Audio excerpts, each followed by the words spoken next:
عروہ بن زبیر نے بیان کیا کہ عائشہ رضی اللہ عنہا نے فرمایا، عتبہ بن ابی وقاص نے اپنے بھائی سعد بن ابی وقاص رضی اللہ عنہ کو وصیت کی تھی کہ زماں کی باندی کے بچے کو اپنے قبضے میں لے لیں۔ اس نے کہا تھا کہ وہ لڑکا میرا ہے۔ پھر جب فتح مکہ کے موقع پر رسول کریم صلی اللہ علیہ وسلم مکہ تشریف لائے تو سعد نے زماں کی باندی کے لڑکے کو لے لیا اور رسول کریم صلی اللہ علیہ وسلم کی خدمت میں حاضر ہوئے۔ عبد بن زماں بھی ساتھ تھے۔ سعد نے عرض کیا، یا رسول اللہ صلی اللہ علیہ وسلم، یہ میرے بھائی کا لڑکا ہے۔ انہوں نے مجھے وصیت کی تھی کہ یہ انہی کا لڑکا ہے۔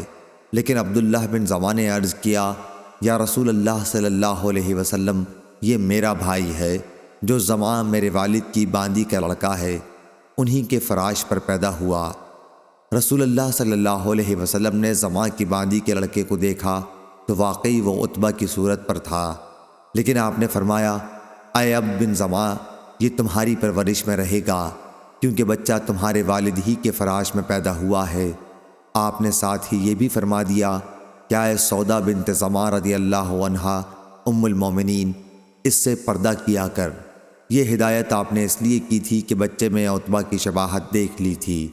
سودا رضی اللہ عنہا حضرت صلی اللہ علیہ وسلم کی بیوی تھیں۔ صحیح بخاری حدیث نمبر 2533۔